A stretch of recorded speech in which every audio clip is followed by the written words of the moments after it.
Kami ulang kembali berita-berita sekitar Makassar pilihan kami hari ini.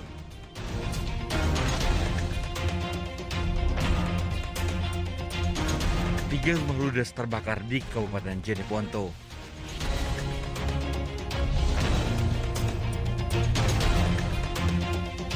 Seorang pria meninggal saat membuat KTP elektronik di kantor Dukcapil Kabupaten Bulukumba.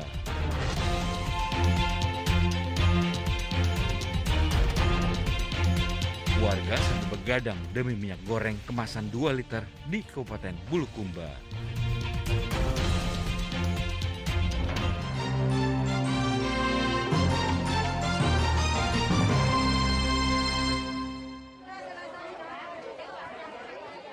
Ibu-ibu saling berebut untuk mendapatkan minyak goreng di Pasar Lakesi, Kota Parepare.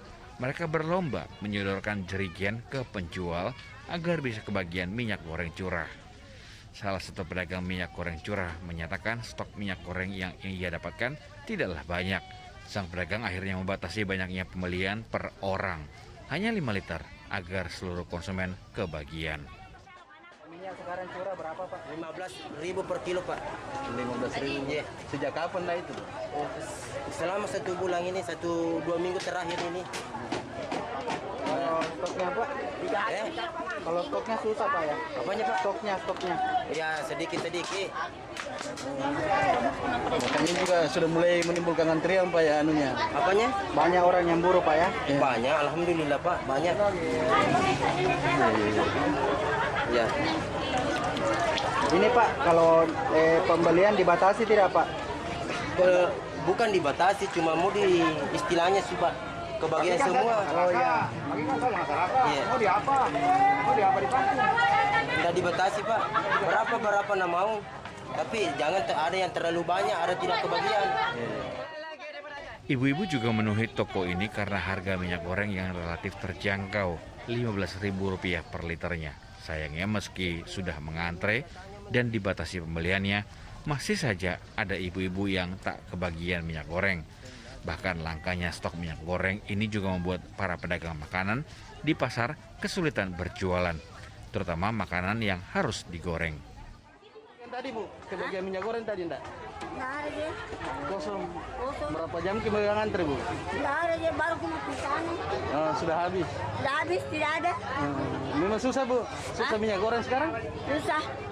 Jual, Ibu. Tidak tahu, antri orang, Pak. Antri. Iya, antri. Kita tidak Kalau dapat. iya, tidak dapat itu baru mau beli Pak ini. Belum tentu dikasihnya itu. Sudah berapa hari begini? 1 minggu begini, Pak. Selalu saya beli minyak mahal kasihan ya.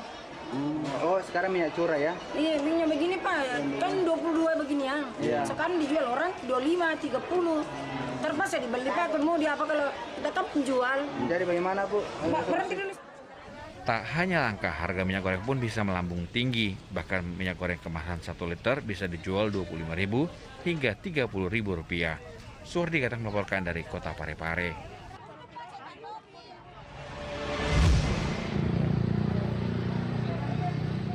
Sulitnya mendapatkan minyak goreng membuat warga di Kabupaten Bulukumba harus mengeluarkan tenaga ekstra. Salah satunya menunggu bongkar muat barang di salah satu toko retail di Jalan Srikaya saat dini hari. Warga seolah ikut begadang dengan petugas toko agar mendapatkan minyak goreng yang dibawa mobil. Untuk menjaga ketertiban, mereka dibagikan kupon agar tidak saling berebutan. Bahkan seorang warga yang mengantre minyak goreng kemasan sampai lupa membawa anaknya. Ibu rumah tangga ini mengaku sudah berkeliling ke 3 toko selama 4 jam untuk mencari minyak goreng, tetapi hasilnya nihil. Sebagai pedagang keripik, mau tidak mau ia harus mendapatkan minyak goreng. Ibu ini pun rela menunggu hingga bongkar muat toko selesai agar bisa membawa pulang minyak goreng kemasan 2 liter. Dari jam berapa kita mencari, Bu? Dari jam berapa kita mencari minyak goreng? Habis maghrib ya? Enggak, Sudah isa. Berarti sudah belum mendapatkan minyak goreng. Sudah dapat mesinnya antrian. Oh, sudah dapat. Tadi nggak pakai kupon. Iya. Ibu tadi sudah berapa toko yang Ibu datangi? 3. Sudah 3 toko dan baru kali ini Ibu dapat. Memang susah Bu dapat minyak goreng. Bagi ibu susah. Susah sekali. Nunggu antrian. Kalau ibu sendiri berjualan kah atau tidak? Saya jualan TV. Oh, jadi harus butuh minyak goreng Bu ya. Ini cuma dapat berapa liter Ibu? 2 liter. Berapa harganya?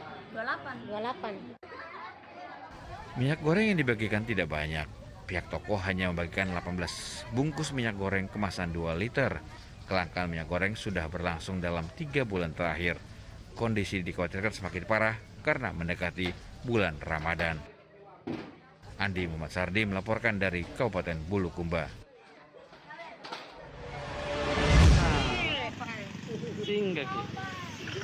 Bukan hanya minyak goreng, sekarang solar pun susah.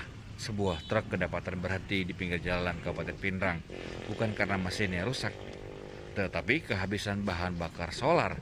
Supir truk mengaku ia hendak pergi ke SPBU untuk mengantre solar. Namun ternyata bahan bakarnya sudah habis sebelum tiba di tempat tujuan. Supir truk pengangkut hasil bumi ini akhirnya meminta tolong rekannya untuk mencari solar dengan galon sehingga ia bisa melanjutkan perjalanan. Sang supir mengaku ia sudah kesulitan mencari solar dalam sebulan terakhir. Mobilnya Pak? Susah dapat solar. Oh, jadi kehabisan bahan bakar. Iya, Berapa jam Pak tinggal di sini Pak? sekitar 1 jam lagi. Oh, jadi di mana Mi dapat solar?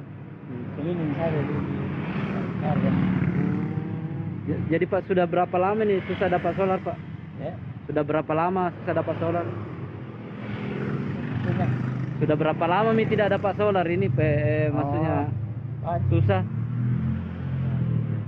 Ada sekitar satu seminggu ya? Pihak SPBU mengklaim pasokan solar setiap harinya tergolong lancar, namun antrean masih saja terus terjadi, terutama truk dan bus antar daerah. Setelah sepekan terakhir, intensitas pembelian solar cukup tinggi.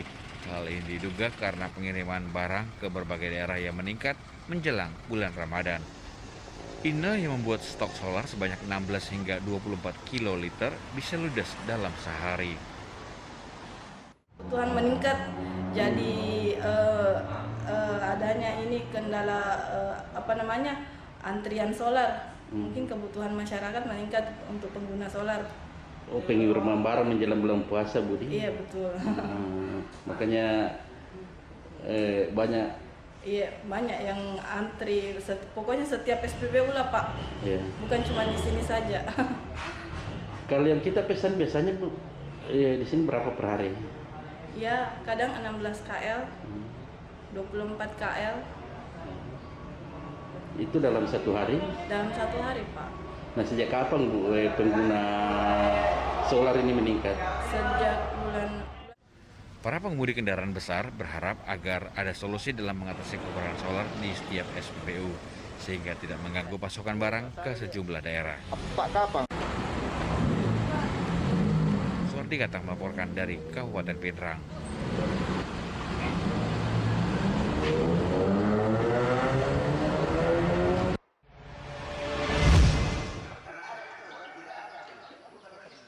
Berbagai cara bisa dilakukan untuk meringankan beban warga kurang mampu saat pandemi COVID-19. Salah satunya dengan memberikan hunian layak dan nyaman. Satuan Kodim 1421 Pangkep melakukan aksi bedah rumah untuk sejumlah warga di Kabupaten Pangkep.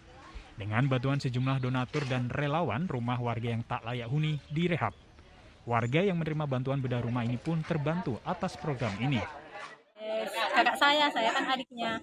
Sebelum ini dia kan tinggal di rumah, numpang di rumah saya. Terus akhirnya ada anaknya pindah ke rumahku, disewakan saya yang sewakan rumah.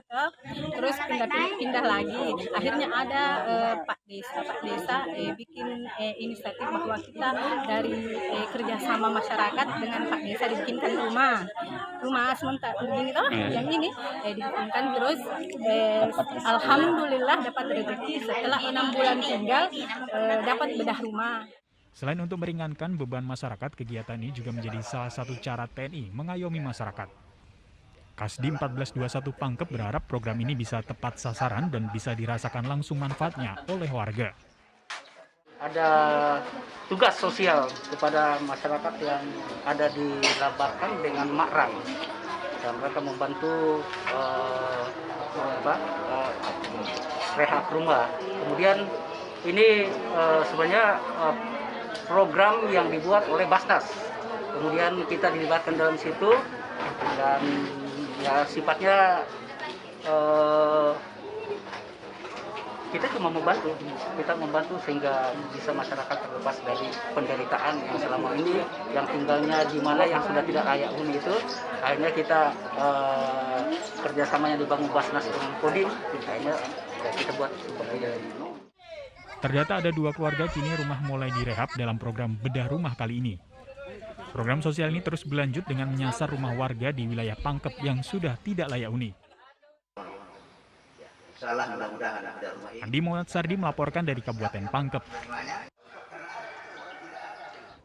Dan informasi tadi mengakhiri jumpa kita pagi ini. Atas nama rekan yang bertugas, saya Freddy Cahya mengucapkan terima kasih atas kebersamaan Anda. Selamat pagi, selamat beraktivitas, dan sampai jumpa.